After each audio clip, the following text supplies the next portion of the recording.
sigle de ce département. C'est petit, alors je vais vous faire ça en un tout petit peu plus grand. Voici le détail du sigle, de toutes les lettres.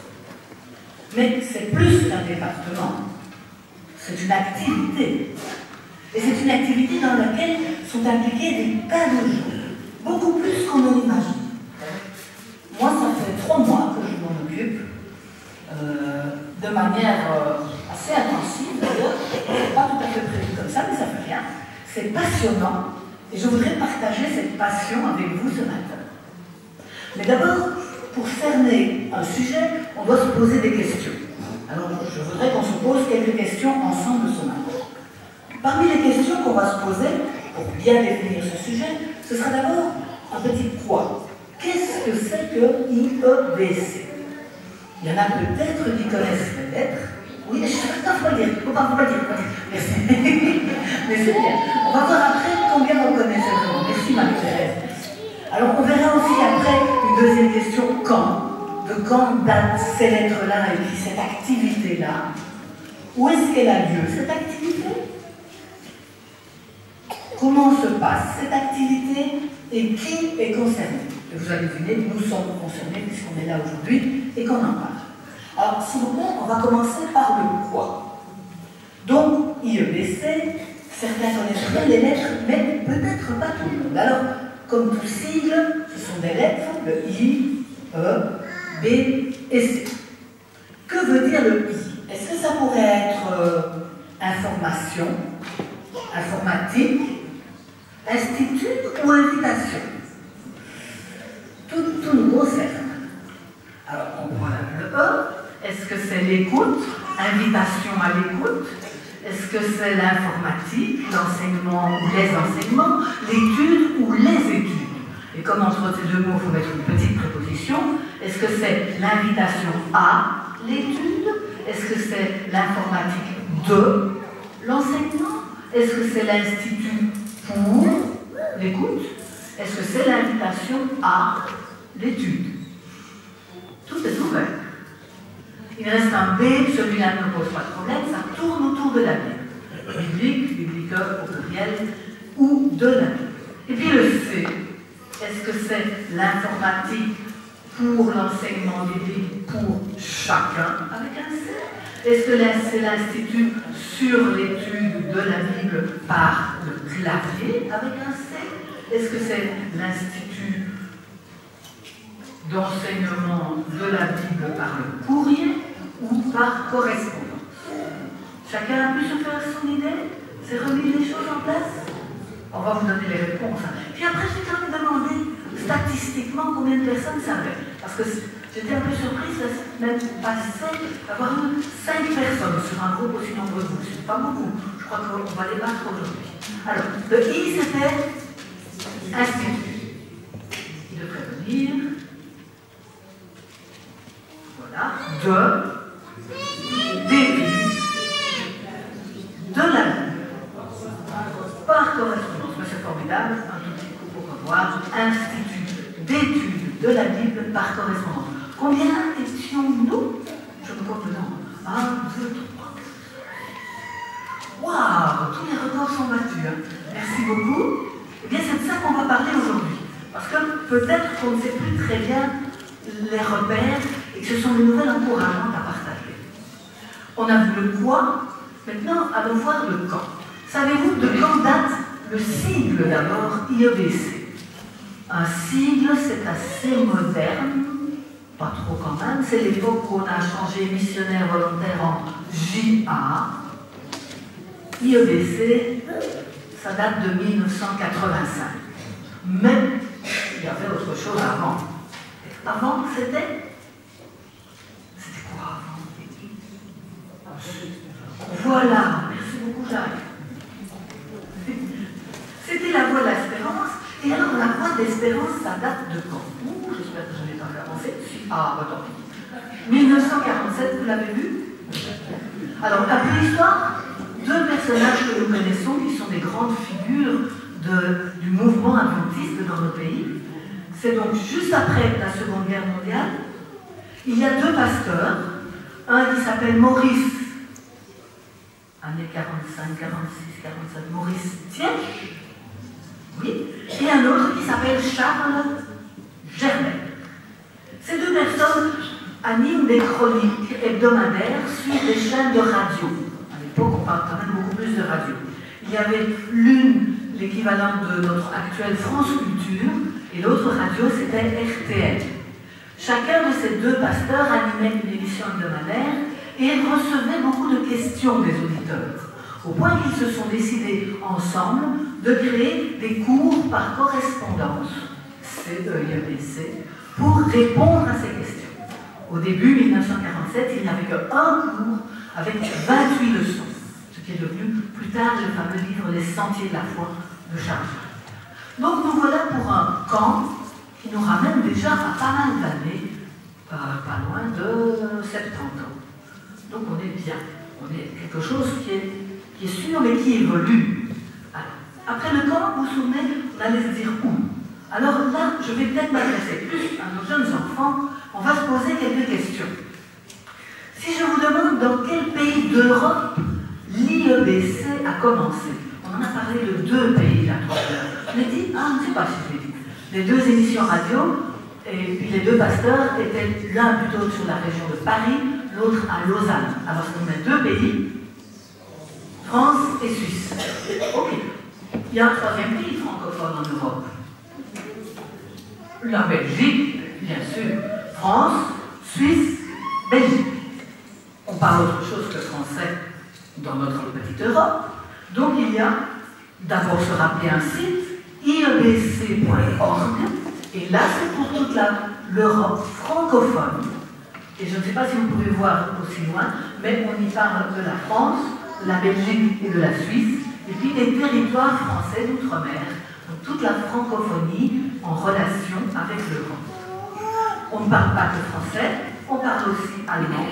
Donc je pourrais vous montrer un site, 2 sites, où on va parler de ces cours-là, en allemand. Où est-ce qu'on parle allemand, nos jeunes amis? En Suisse, en Allemagne et en Autriche. Et en Luxembourg, voilà. En Belgique aussi. Ok. Après l'allemand, on pourrait découvrir l'Angleterre, l'anglais. Et maintenant, alors, les plus jeunes ou les plus cultivés, en parlant de capitale. Si je vous dis Madrid, Espagne, Bucarest, Roumanie, il n'y a pas que la Roumanie, il y a Sofia, Bulgarie, bravo, Bratislava, Slovaquie, Prague, Tchéquie, Oslo, Norvège, Copenhague et Stockholm, Suède. Donc ça fait vraiment tous les pays d'Europe. J'aurais pu en prendre encore d'autres, l'Italie, c'est sûr que je n'en ai pas tout dit. À part l'Europe, l'IEBC, la voie de l'espérance, est présente ailleurs aussi. C'est intéressant de savoir que dans un autre continent, par exemple, ici, vous allez voir une photo. Bon, la voilà en dessous. C'est la fin d'un continent. Vous pouvez lire le nom. Cape Town, Afrique du Sud. À gauche, Japon et États-Unis. Et en fait, c'est bien vrai que c'est dans le monde entier qu'il y a des cours de l'IEBC pour citer nos pays. The Voice of Prophecy, la voix de l'espérance ou la voix de la prophétie dans d'autres pays. Dans d'autres pays, ça s'appelle encore découverte de la Bible. Mais c'est quelque chose que notre Église a de mondial. Et je crois qu'on peut, à juste titre, être fier de cet outil que Dieu a mis dans nos mains, pour lequel Dieu a inspiré les personnes. Alors on a vu le où, le quand, il reste un petit comment quand même. Comment est-ce que ça se passe? Alors si c'est par correspondance, la personne s'inscrit, et on va parler des moyens de s'inscrire tout à l'heure, elle reçoit une leçon. La leçon est accompagnée d'un petit questionnaire récapitulatif qu'elle remplit, sur laquelle elle pose ses questions. La personne qui reçoit les cours, corrige, en l'occurrence pour la Belgique, c'est moi, Belgique par correspondance, on répond aux questions, on réguillonne peut-être un petit peu la réflexion à partir de toujours des citations et des versets bibliques que la personne va chercher, découvrir, et puis on renvoie avec aussi un petit commentaire, des encouragements. Et puis la personne reçoit sa réponse en retour avec la leçon suivante. Et ainsi vont les choses. Le rythme, c'est un des grands privilèges de ces cours par correspondance, c'est que chacun va à son rythme. J'ai des personnes dans la région de Charleroi où je réponds, j'essaie de faire ça dans les 2 jours, mais j'ai une deuxième lettre dans la semaine. 2 fois par semaine, je reçois déjà sa leçon. Il y en a d'autres où on attend 1 mois parfois. Et au bout d'1 mois, on demande un petit peu, est-ce que ça va, vous avez un petit souci. Donc, chacun son rythme, c'est un atout que tout ne permet pas de suivre ce rythme-là. Ok, est-ce qu'il n'y a pas, j'ai dit un petit comment, je pourrais remettre par correspondance, est-ce qu'il n'y a pas une deuxième manière aujourd'hui d'étudier nos jeunes étudiants? Voilà, le e-learning, Internet, ça existe aussi. Je vous ai donné tout à l'heure l'adresse de iedc.org pour nos pays francophones. Alors, quand on s'inscrit par Internet, ça arrive à un bureau centralisateur qui est en France, qui va répondre à tous les correspondants qui parlent français, qui viennent de Belgique, de France ou d'Afrique. L'autre partie de la francophonie, il peut y avoir des francophones à Haïti, il peut y avoir des francophones beaucoup plus loin, et bien là, alors ce sera en Suisse que c'est traité. Donc, personnellement, en Belgique même, on s'occupe que de la correspondance, mais il est tout à fait possible de suivre les cours par Internet aussi, même en Belgique, bien sûr. Peut-être des nouvelles belges. Vous connaissez certainement Gisèle Bouffin. Elle travaillait avec passion à l'IEBC jusqu'à l'été 2013. Puis, pour des problèmes de santé, elle a dû arrêter. Elle avait beaucoup de cursus. On va dire certainement 30-40 encore en 2013. Pour notre petit pays francophone, c'était pas mal. Et puis, bon, notre fédération n'a trouvé personne à ce moment-là. Et donc, c'est un pasteur qui s'en est occupé pendant 3 mois, Michel Mayer. Puis, lui est parti à la retraite, ça a été Jacques Raz, de décembre 2013 à décembre 2014.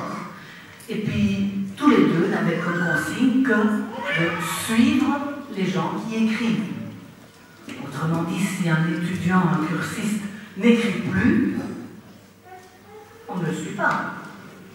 Donc c'est quelque chose qui a périclité, il faut bien employer le mot. Notre nombre d'étudiants a chuté de 30 à 20, à 17, à 14 quand j'ai repris les choses en janvier. Grâce à l'informatique, youpi, les choses ont pu se mettre plus en place, j'ai encodé. Et puis j'ai pu trouver toutes les personnes qui avaient fini un cours et à laquelle on n'avait jamais pu après donner suite, une petite relance pour cela. Toutes les personnes qui s'étaient inscrites en 2014 et qui avaient plus ou moins abandonné, une petite relance. Et puis toutes les personnes qui avaient terminé un cours depuis 4 ans, 2010-2011. Une petite relance aussi. Et puis je peux déjà vous donner une bonne nouvelle, c'est qu'en 2 mois, février et mars, il y a 17 nouveaux inscrits. Et moi je pense que le Seigneur est quelqu'un de formidable parce qu'il nous permet d'agir comme ça. Et qu'il y a des gens qui cherchent, alors qu'on n'a pas encore distribué dans toutes les boîtes. On va y arriver. Mais donc, comment ça se passe? Voilà, la correspondance. Avec des frais postaux, parce que c'est vrai que c'est quelque chose, je vais vous montrer le format de notre cours, ce n'est pas du normalisé, donc on a un double de timbre chaque fois. On demande à nos correspondants s'ils peuvent nous envoyer des timbres pour nous aider. Certains envoient chaque fois les timbres pour leur répondre. Vous voyez, ça diminue les frais. On a fait quoi, quand? Comment? Où? Il nous reste le qui. Non, encore un petit qui, oui. Oui, quand même, un petit qui. Qui est concerné? Alors, les cursus, vous me direz. Là, je ne peux pas vous dire grand-chose. On ne leur demande pas un curriculum vitae. Donc, je ne connais pas leur âge. Je peux deviner, souvent ils me mettent avec c'est monsieur ou madame, parce qu'il y a des prénoms qui nous sont parfois un peu familiers et c'est difficile. Et puis petit à petit, certains arrivent à parler un peu plus d'eux et de leurs soucis ou de leurs joies. Et nous pouvons établir des contacts. Ça, c'est pour qui? Petite statistique quand même. Sur la France, où quand même on a plus de chiffres parce que c'était suivi de manière informatisée, on avait en France, en 2013, 523 personnes qui suivaient les cours. C'est pas mal. Et sur l'année, 456 nouveaux inscrits, ce qui fait plus qu'un par jour. c'est aussi une bonne nouvelle. Et puis, sur ces 456 nouveaux inscrits, 401, ça veut dire 88%, s'étaient inscrits comment? Grâce à cette petite carte que vous trouverez sur la table en sortant. On va y revenir à cette petite carte. Donc ça, c'est l'exercice. Mais si je vous parle à vous, si je vous parle à moi, c'est que vous et moi, nous sommes aussi concernés. En quoi sommes-nous concernés? Peut-être vos idées. La distribution. On va partir par là. Merci Marie-Thérèse. Vous allez me dire, ça ne sert plus à rien. C'est vrai qu'il y a beaucoup de boîtes où on nous dit pas de publicité, qu'il y a de plus en plus de buildings fermés, qu'il y a dans certaines communes des autorisations à demander, en étant très précis, qu'est-ce qu'on veut distribuer, où on veut distribuer, qui va les distribuer. Donc ça fait beaucoup de petits soucis. Souvenez-vous quand même de notre texte, un sonneur sorti pour sonner. S'il est sorti pour sonner, il a peut-être prévu où il allait aller, avec qui il allait aller et ce qu'il allait sonner. Des choses qu'on nous demande au niveau communal parfois. Donc ça vaut la peine de se dire que ça fait partie du travail du sonneur. On y reviendra aussi. Je reviens quand même aux distributions. Elles portent du fruit. Elles portent du fruit à je vais quand même aller un tout petit peu plus loin d'abord. Voilà. Elles portent du fruit à 3 conditions. Elles vont venir. Voilà. Oh ben vous les voyez tous les 3. D'accord. La quantité. C'est clair que s'il y a un papier sur 1000 qui va obtenir des résultats, si je n'en distribue que 1000, je n'aurai peut-être qu'un inscrit. Il semble qu'en France, pendant 3 mois, un membre s'est consacré à distribuer et qu'il a distribué 100 000 prospectus, à lui tout seul pendant 3 mois. Oui, ça en fait 30 000 par mois, ça en fait à peu près 1000 par jour. Il s'est dit, je distribue. Et je n'ai plus le chiffre et donc je ne veux pas donner un. C'est clair qu'il y a des résultats. S'il n'y a pas la quantité, il peut y avoir, dans une seule rue, c'est pas trop à faire, la régularité. Donc je ne ferai qu'une rue, mais je la ferai toutes les semaines, pendant 1 mois, 4 fois, 5 fois. Ça aussi, c'est quelque chose qui rapporte. Vous connaissez les règles publicitaires qui disent qu'il faut avoir vu une affiche 5 fois au moins avant qu'elle ne nous interpelle. Donc, distribuer avec régularité toutes les semaines pendant 5 semaines ou toutes les quinzaines, ça marche aussi, c'est quelque chose qui peut accrocher les gens. La 3e manière de distribuer, tiens, on distribue beaucoup moins, mais distribuer une seule carte, c'est comme si on en distribuait 1000 dans les boîtes. Ça veut dire le contact personnel. Vous avez des voisins, des collègues de travail ou des collègues pensionnés, on se revoit encore un petit peu de temps en temps, et toutes ces personnes en échangent. Et il y a des discussions, il y a des questions, il y a des interrogations, des doutes. Alors pourquoi à ce moment-là ne pas dire, mais tu sais, moi je connais un cours par correspondance, c'est tout à fait gratuit, tu ne t'engages à rien, tu le fais à ton rythme. Je t'en prie, voilà une carte, il suffit d'écrire et on te répondra. Ce contact personnel est quelque chose de très, très important. Et je vous le mets vraiment sur votre cœur à chacun de nous. Ayons quelques cartes avec nous, 2 de chaque.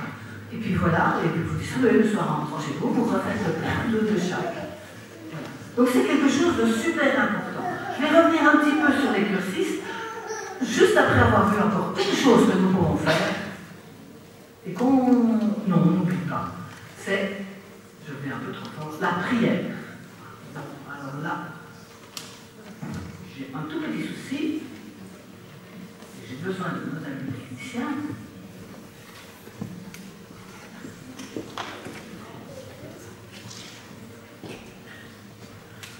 Pardon, j'ai mis peut-être trop d'énergie. Je ne sais pas allumer la technique.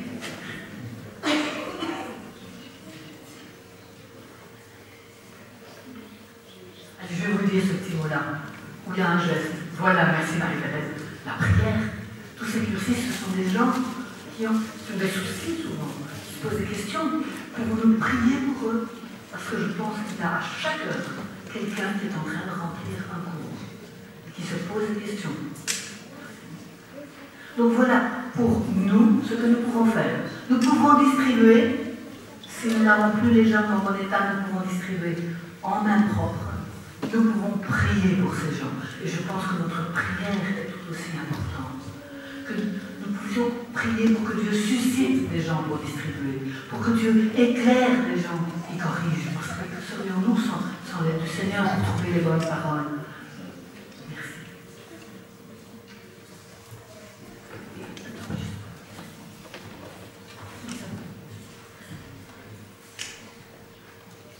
Il y avait encore des témoignages que je voulais vous montrer. On va passer en arrière un tout petit peu. Juste les témoignages de certains cursistes, parce que c'est quand même quelque chose de super important. Ah, ce sont des aléas de la technique. Hein. Moi, je connais mon test. Ça y est, on va y arriver. C'est important de se rappeler que c'est dans le monde entier. Je vais peut-être aller trop vite.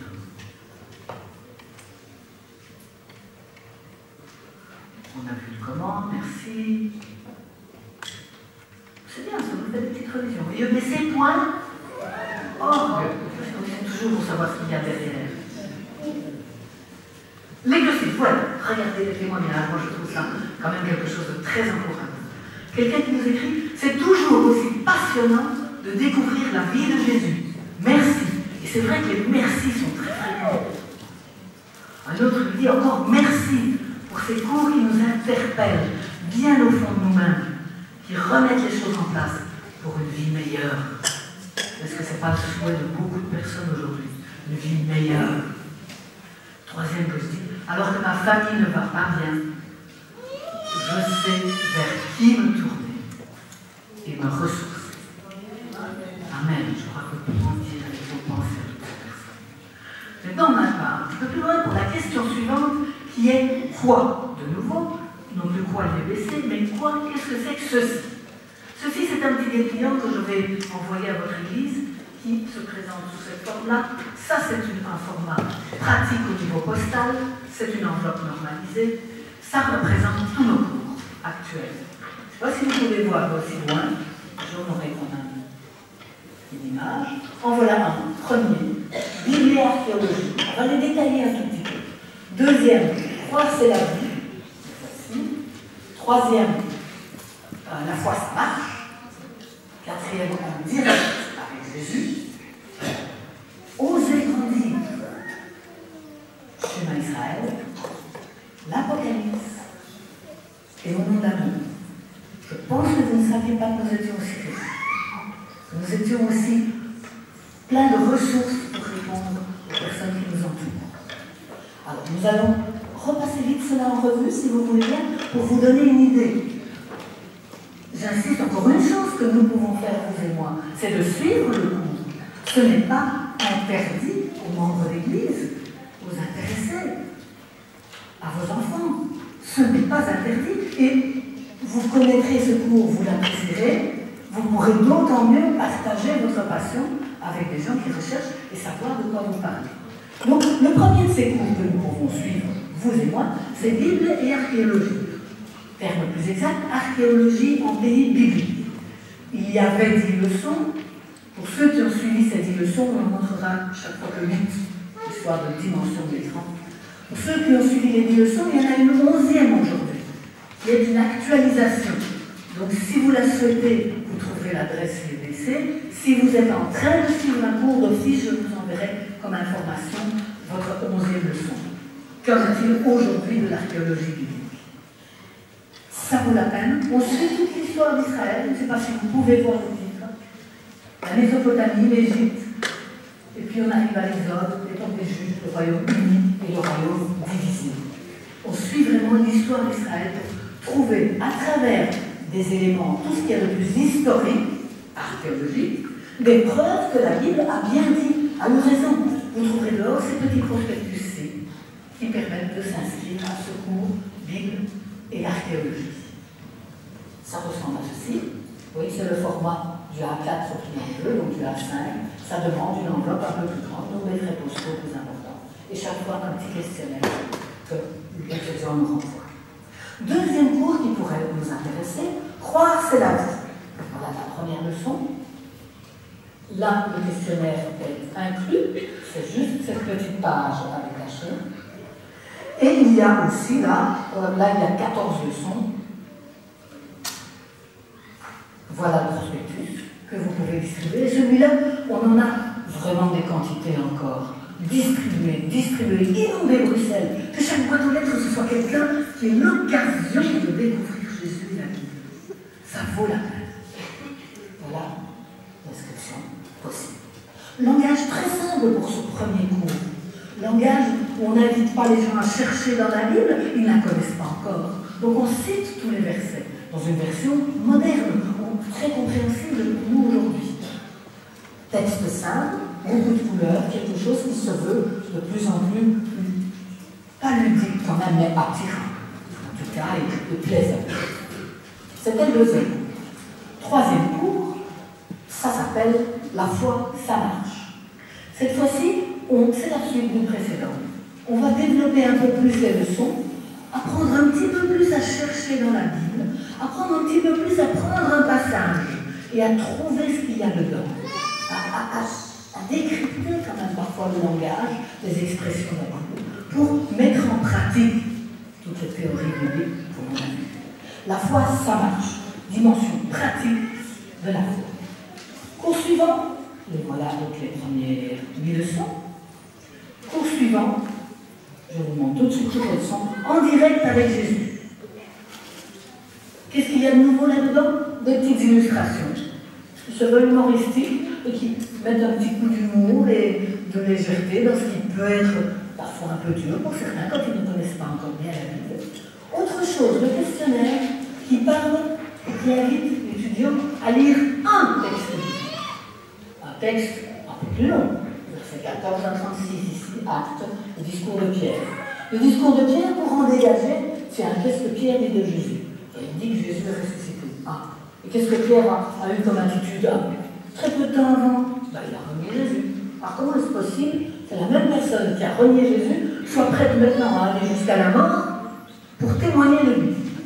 Tiens, est-ce qu'il y a quelque chose qui s'est passé entre les deux? La résurrection de Jésus.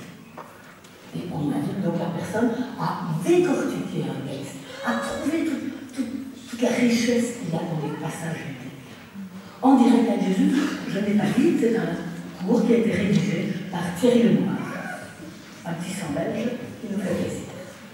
Le cours suivant, je ne vais pas trop m'étaler, mais tous ces cours sont toujours à votre disposition, ils sont tous gratuits, ils sont tous à votre rythme. Le cours suivant, ça s'appelle Oser grandir. Une rédactrice suissesse, Simone Charrière, qui a découvert, après une conversion plus traditionnelle, elle a eu un moment de passage à vide, comme beaucoup peuvent l'avoir, et puis elle a redécouvert un Jésus sauveur personnel. Et une relation possible. Et cette relation, elle a envie de la partager. Et c'est Oser grandir, voilà le cours, donc toujours le même format. Vous voyez qu'on se modernise de plus en plus, papier un peu glacé, des couleurs, des petites illustrations, beaucoup de blanc pour inviter à réfléchir. Et ce cours va progresser à travers plusieurs étapes. Je ne sais pas si vous pourrez les voir, mais vous voyez les premiers cours au-dessus, il y a une introduction qui donne un peu le schéma, le chemin qu'on va suivre ensemble. Puis il y a 3 leçons qui disent « Me trouver dans le regard de Dieu ». Qui est Dieu pour moi? Un tyran, un maître, un père? Et puis, qui suis-je moi pour lui dans le regard de Dieu? Comment me voit-il? Après cela, nous avons 2 leçons qui seront « Toute vie commence par une naissance ». Oui, une nouvelle naissance, un renouveau, un printemps dans notre vie.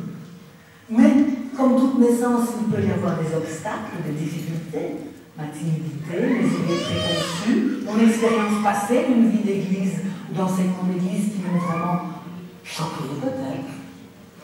Il faut surmonter ces obstacles. La leçon suivante, ce sera pour faire des choix dans la vie et puis grandir pour l'éternité. Tout un chemin de vie. Ce qui est à remarquer dans ces leçons-là, c'est que c'est le cours par excellence qui est suivi dans les groupes de maison. Dans les foyers où on se réunit à plusieurs pour étudier la Bible, c'est souvent ce cours-là que l'on prend. Où nous avons beaucoup, moins en Belgique, mais en France, en Suisse, aux Pays-Bas, de jeunes qui se réunissent et qui prennent un des cours comme support à leur moment biblique. Le croire, c'est la vie, les points fondamentaux de nos croyances, oui, ce sera le cours pour les plus jeunes. Et chaque fois, ils sont amenés à réfléchir, à discuter, à garder une trace concrète de ce qu'ils ont vécu ensemble. Donc voilà, le cours, oser grandir dans ma relation avec Jésus, jusqu'à passer une éternité avec lui. Ça vaut la peine de creuser la relation dès maintenant. Est-ce que j'ai vraiment envie de passer l'éternité avec cette relation? Le cours suivant, est-ce que vous vous souvenez un petit peu? De nouveau du blanc, ou schéma Israël. Écoute Israël, l'Éternel notre Dieu, la prière d'un juif tous les jours. Alors, vous avez compris, ce cours s'adresse a priori, au départ, à des populations judaïsantes, à nos amis juifs, à des juifs en recherche d'autre chose. Et c'est Jean Boucan qui a écrit ce cours, donc un juif converti au christianisme, qui essaye de partager à travers, de nouveau, 15 ou 16 leçons sur la Bible, la souffrance, le Messie, l'éternité, le jugement. Donc toutes des leçons où il va vraiment aborder des traditions juives, mais aussi des textes bibliques, bien sûr. Donc il ne faut pas forcément être juif pour comprendre et suivre ce cours. Il faut s'intéresser aux racines du christianisme. Schéma Israël, Jacques Boucan, qui parle de la langue, de la vie, de l'histoire, de la Bible. Ensuite, nous arrivons dans des nouveautés. Certains ont vu dehors cette affiche-là. C'est vrai que, format carte postale plus petit, vous avez une carte postale de ceci, l'Apocalypse. Nouveau cours, c'est le tout dernier, celui-ci, 15 leçons sur l'Apocalypse, rédigé par notre frère Rainer Brunsman. Vous vous souvenez? Voilà. Donc, c'est quelqu'un qui s'y connaît dans la Bible, qui aurait pu rédiger quelque chose de très théologique, historique, voyant tous les fondements et appliquant chaque prophétie à tel ou tel événement historique, mais ce n'est pas du tout son approche. Son approche est celle d'un pasteur qui veut être auprès des croyants et trouver dans les messages de l'Apocalypse non pas des sources de frayeur, d'inquiétude, mais des sources de réconfort, d'encouragement. Donc n'y attendez pas une approche très historique. C'est une de ces approches, certes, il ne néglige pas, mais il ouvre beaucoup plus large le débat. Les 7 églises de l'Apocalypse, chapitre 2 ou 3, bien sûr, nous connaissons tous Éphèse, etc., et nous savons tous l'église primitive jusqu'à notre église finale. Mais il nous pose aussi la question, et si nous avions aussi d'autres lunettes? Est-ce que nous ne sommes pas nous, c'est cette église dans le courant de notre vie? Est-ce que nous avons eu notre Éphèse à nous, avec notre conversion, notre bouillonnement, où on était sûr de sûr, c'est comme ça, on était prêt à accuser, à critiquer? C'était le bouillonnement, peut-être, le premier amour. Puis dit après, on s'est peut-être calmé, on a découvert d'autres pistes. Est-ce que nous ne sommes pas, dans notre vie, à un moment ou l'autre, l'une ou l'autre de ces 7 églises?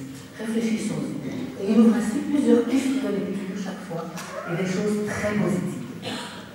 L'Apocalypse. 15 leçons, aussi à votre disposition. Il y a des prospectus en moins grand nombre, cela vraiment, essayons de les donner à des personnes qui sont intéressées. Toi, l'Apocalypse, tu m'en parles souvent, tu dis, ah, c'est une vision apocalyptique, parce que ça fait peur. Mais non, l'Apocalypse, c'est pas ça, c'est l'encouragement. Tiens, hop, voilà, lis ça et inscris-toi ça. Ça ne coûte rien, ça ne peut que t'apporter de bonnes choses.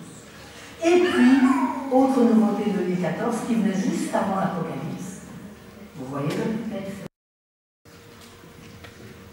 Celui-là, on n'en parle pas. Parce que c'est une nouveauté, certes. En tout cas, maintenant, on en parle. L'année passée, on n'avait pas encore fait la publicité, parce qu'il n'y a personne pour organiser ça. Au nom de l'amour, c'est de nouveau Simone Chaker, avec de nouveau l'optique d'une relation personnelle. Alors, elle va nous inviter en 4 grosses parties, puis 3 leçons, 4 leçons, 2 leçons, 15 leçons divisées en 4 parties. Et le cours se veut constituer un parcours dans l'histoire de la vie. Histoire de Dieu et de l'homme. Ce parcours veut nous faire réfléchir. Qu'est-ce que Dieu pour nous? Comment est-ce chose d'important. C'est quelque chose qui a rebuté beaucoup de gens, qui leur a fait parfois se détourner de l'Église. J'ai entendu l'interview d'un cinéaste il y a 3 semaines maintenant, et il disait avoir reçu des enseignements d'Église, mais avec une vision tellement négative, tellement critique, tellement terrifiante de Dieu, qu'il a employé une phrase qui m'a surpris, choqué. Il a dit, après cela, Dieu merci, je suis devenu athée. Surprenant. Dieu merci. Parce que ce Dieu-là, non, ça ne pouvait pas coller avec l'image d'un Dieu Père. Même son athéisme l'a rendu humain, particulièrement humain. Et si l'on n'est pas humain, on ne serait pas chrétien. Alors, on va réfléchir ensemble qui est Dieu pour nous. Est-ce que Dieu est un justicier qui va venir un jour mettre de l'ordre dans tout ça, hein? Parce que franchement, il y a trop de choses qui ne vont pas dans ce monde. C'est vrai que c'est une facette. Mais si on ne voit que celle-là, est-ce qu'il est alors le shérif qui vient avec son étoile et ses éperons et que sa cliquette quand il arrive, attention parce que Dieu te voit. Il vient faire respecter la loi. Et la loi, elle est là alors pour punir. C'est là, et aussi les 15 leçons dans ce monde, au nom de l'amour, on se dit que Dieu se présente finalement comme autre chose qu'un justicier, comme un père. C'est en tout cas pour cela que Jésus est venu. Parce qu'on en avait une image un peu tordue. Et c'est vrai qu'à force de se faire des images bien fixes, on se fait une image taillée de Dieu. Et c'est pas pour rien, je pense, qu'il a dit de ne pas se faire une image taillée de représentation figée de Dieu. Dis-nous, moi je veux, à travers Jésus, te montrer que je suis un père. Et je le suis depuis la création. Que je ne suis non pas un shérif avec toi, mais je veux vivre un partenariat avec toi. Ensemble, quelque chose. Que je ne veux pas vivre la loi. Tu as besoin de la loi comme mode d'emploi, mais mode d'emploi de quoi? L'amour des autres. Et c'est cela que je veux t'apprendre. Alors, tout cela peut paraître un cliché, mais ce qu'on nous invite à réfléchir, à ne pas vouloir ni d'un Jésus en sucre d'orge, qui sera juste le petit Jésus, qu'on accommode à toutes les choses, ni d'un Dieu auquel on met qu'une sauce très piquante. Non. Que faire de Dieu? Alors, dans la même idée, on pourrait se rappeler que si on a la vision d'un Dieu shérif, il dira souvent au nom de la loi, et nos amis, nos enfants pourraient dire au nom de la loi, qu'est-ce qu'on dit après au nom de la loi? Au nom de la loi, je vous arrête. Alors déjà, avant ça, je te surveille. Ah, je te surveille. Et rien ne va m'échapper de ce que tu fais. Attention à toi. Moi, on m'a raconté des gens qui ont vécu dans une maison où il y avait un œil. Le tableau d'un œil dans la salle à manger, la salle où on vit tous.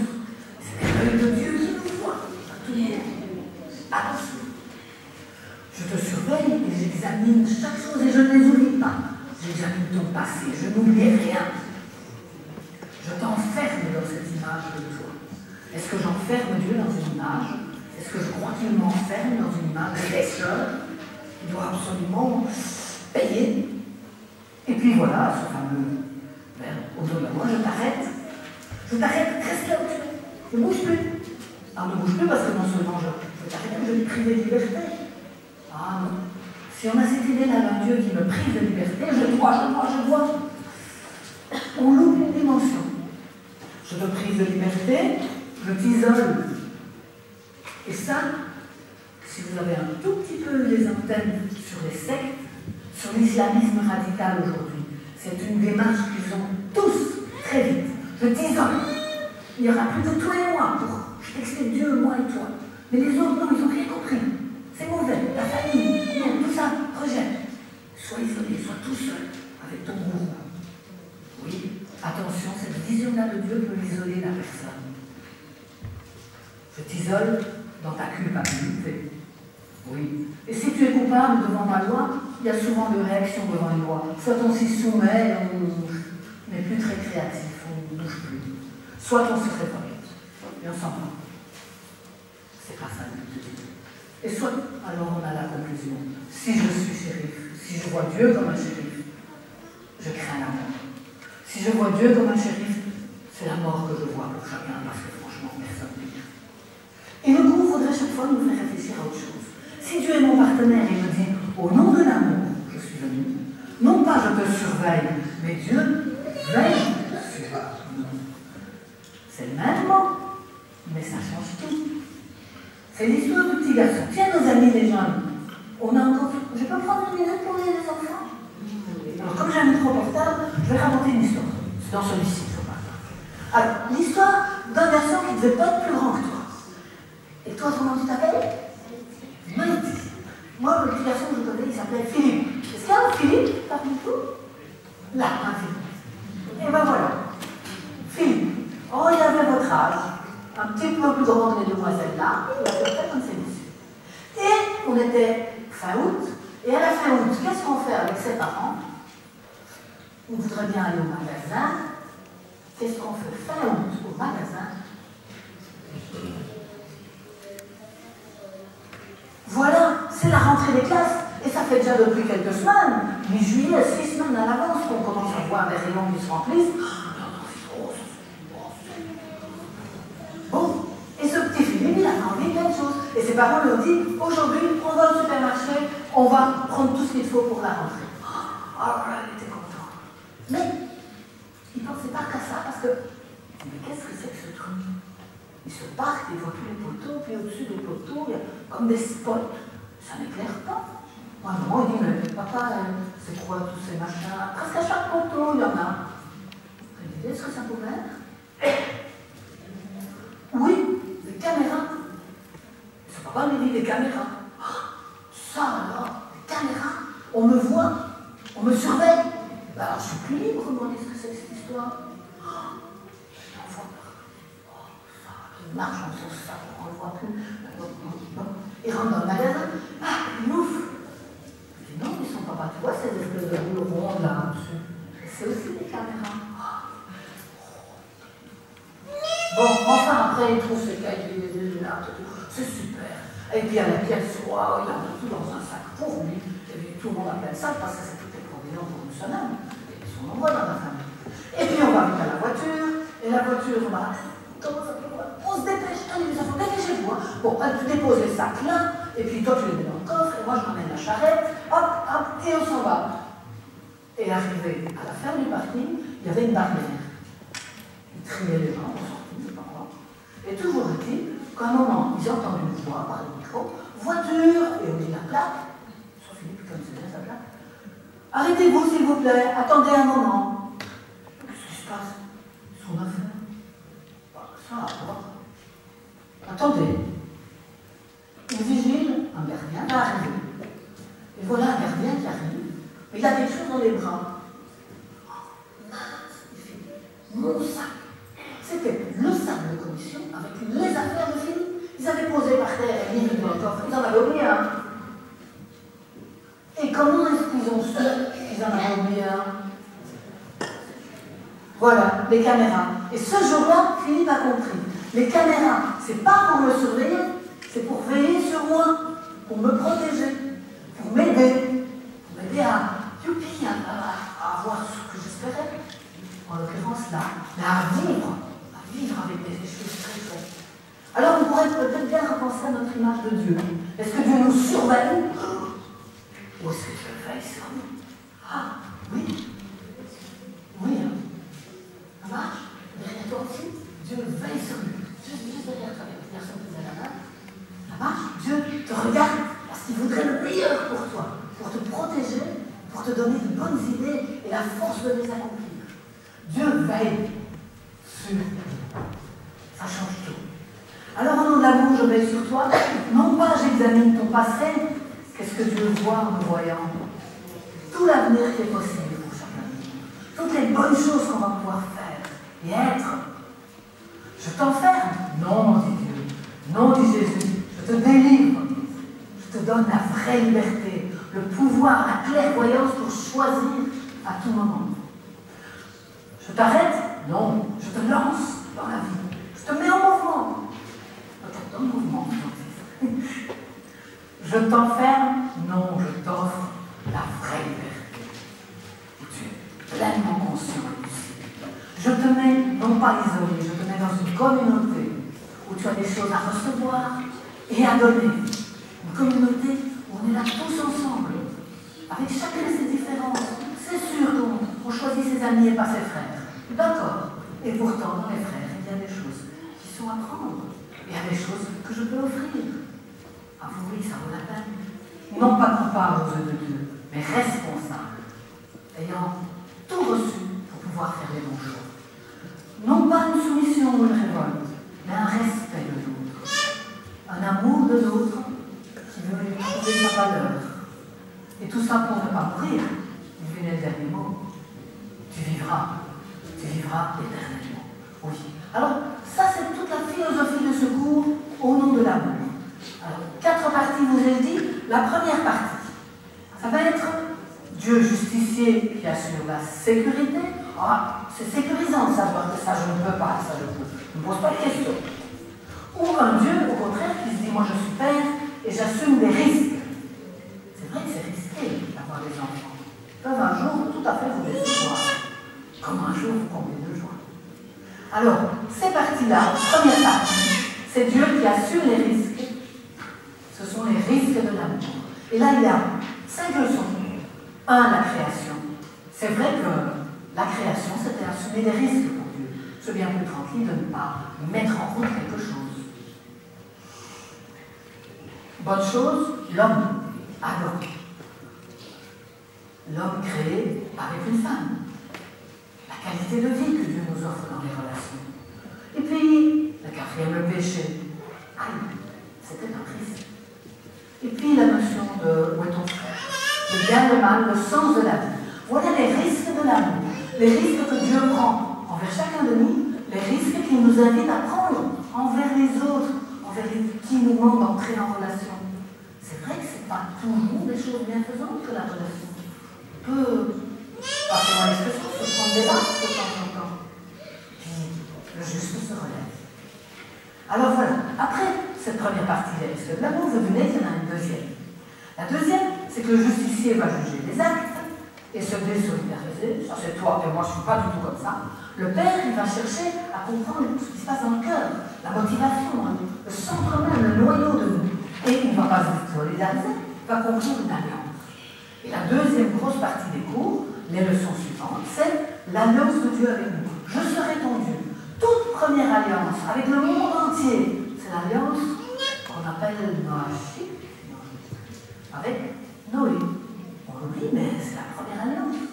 Et puis il y en a une deuxième leçon suivante avec Abraham, le père des croyants. Et puis on se resserre encore avec, de plus en plus proche avec Moïse, pardon. Laissez tomber. Donc voilà les 3 alliances de Dieu. Et puis je dirais qu'il y a eu le monde, il y a eu un peuple, toute la monothéisme, il y a eu un peuple dans le monothéisme, et il y avait un individu dans ce peuple, chacun de nous, à travers l'alliance que Dieu veut agir. 3e chose, une fois qu'on a un justicier, il intervient, il a un père aussi. Quelles sont les interventions de Dieu? Et c'est la 3e partie, les leçons suivantes, qui disent ce texte biblique. Si seulement tu désirais le ciel pour venir, si seulement tu répondais à nos prières, si seulement on te voyait. Dieu n'est jamais intervenu. Tiens, si on continue dans l'histoire biblique, on va trouver Babel et la Pentecôte. Toutes les questions de langue. On va trouver le Sinaï, aimer son prochain, aimer son Dieu, résumé en Jésus. Question d'amour. On va trouver l'amour même. Dieu, elle, nous, et nous. Dieu avec nous, Emmanuel. Emmanuel, c'est la 4e partie du cours, avec encore 3 leçons, les 3 dernières. La parole est devenue chère. Oui, tu l'appelleras du nom de Jésus. Les prophéties. L'enfance et le baptême de Jésus. Voici l'agneau de Dieu. Et puis les tentations de Jésus. Le cours s'arrête là. Le bout des 15 leçons, c'est les tentations de Jésus. Alors rendez-vous dans un an pour la suite, parce qu'il y aura une suite. Cet amour qui se poursuit à travers toute la vie de Jésus et la vie de l'Église primitive. Toute l'histoire de la vie. Alors voilà, moi je vais arrêter là, parce que je vous ai parlé aujourd'hui de Au nom de l'amour. Je vous parle d'un semeur qui sort pour semer. Quels seront les résultats de cette journée, de cette matinée, cette journée, si vous dites, tiens, cet après-midi, moi je prends un paquet et je distribue. Un semeur, vous avez compris, c'est nous. J'ai planté, dit Paul, Dieu fait grandir. Le semeur connaît les semences. Je vous invite à découvrir nos cours, à les suivre si vous voulez. Pas de problème. Nous sommes là pour que chacun découvre tout l'amour de Dieu. Les semences existent. Elles sont nombreuses aujourd'hui. Le semeur sorti. Ah, ça c'est peut-être un verbe qui doit m'interpeller. Est-ce que j'aime mieux rester au chaud, tranquillement chez moi, dans mes pantoufles, ou est-ce que je suis prêt à sortir pour distribuer, à sortir de ma timidité pour donner un papier, pour suivre un cours? Un semeur est sorti. Sortir de nos habitudes, de notre sclérose, pour aller vers l'autre, changer, adopter autre chose, s'ouvrir. Ils sont s'il le faut. À l'Uséouli, à ce moment, ils ont un groupe de jeunes qui font des maraudes. Vous avez déjà entendu parler de ça? Oui, c'est super. Ah, ben donc c'est activité possible. Ça me fait plaisir, quelque chose où nos deux églises sont réunies. Je dis non, moi je suis le Kaoulé, c'est la même depuis 2 ans. Mais enfin, je me dis, mais les églises de Bruxelles, on est dans la même ville, on peut faire des choses ensemble. Alléluia. Ça me fait vraiment très plaisir. Donc, c'est aussi une sortie, ça, mais c'est autrement plus engageant et fatigant. Mais dans une boîte aux lettres, c'est pas très fatigant. Et alors, vous avez remarqué la suite de la phrase. Un semeur sorti pour semer. Bon. C'est quand même un peu bête comme phrase. Si on dit que c'est un semeur, on sait bien que c'est pour semer. Un semeur sorti et il continue sa vie. Alors je me pose des questions. J'ai 2 pistes. La première, peut-être une langue lyrique. C'est vrai que pour ceux qui ont fait un petit peu de croyance, il dit en disant, il parle en parlant. Donc il y a souvent 2 fois. Samuel, Samuel, on appelle 2 fois. Élie, Élie. Souvent il y a des répétitions. On répète 2 fois pour insister ou pour dire un semeur sorti pour semer parce que c'est vraiment très important. Il dit pour dire et pour que celui qui entend dise à son tour. Donc il y a quelque chose d'important. Il sort pour semer et pour que celui qui semait sème à son tour. Ok, c'est son affaire, il est concerné. Et ma deuxième piste à part l'hébreu, c'était de dire justement, peut-être que le semeur, de temps en temps, quand il sort, il oublie que c'est pour semer. Quand même, c'est pas bon. Alors, le semeur ne peut pas changer sa nature. Youpi, semeur sorti pour semer. Il sème quoi, on a vu, il sème quand? Ah, peut-être quand même une dernière petite chose dans le camp. On ne sème pas à tout moment, n'est-ce pas? Tous nos amis de potager diront qu'il y a des moments pour semer. Alors il y a peut-être des moments aussi pour distribuer des cartes. Je ne vous invite pas à le faire au mois de juin, ce sont les examens, et puis c'est la préparation des vacances. Donc ça, c'est pas l'idéal. Septembre, ça c'est l'idéal, on reprend des nouvelles choses, des nouvelles résolutions, et en ce moment, c'est encore bon aussi. Et puis il n'y aura pas le gros toutes les vacances, les gens vont déjà arriver. Donc c'est pas en juin, juillet, fin août, oui, mais pas. Et puis peut-être que dans le temps, il y a une dernière réflexion que m'a fait mon mari. Oui, mais quand je sème, il faut attendre un peu. Et parfois ça pousse pas. Mais même si ça pousse, il faut savoir être patient.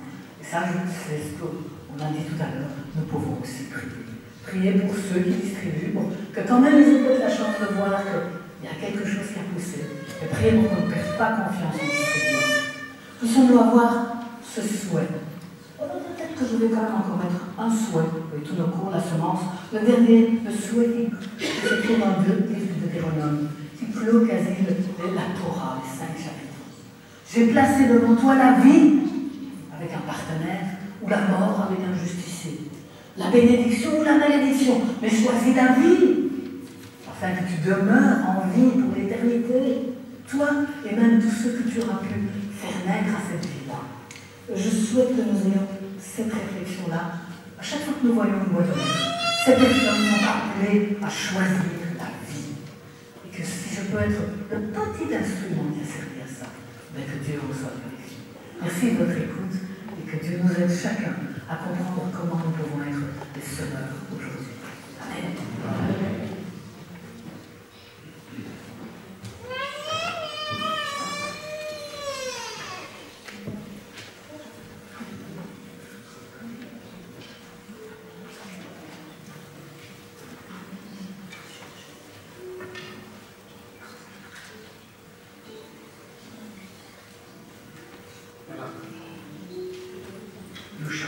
about the biblique antique de 195.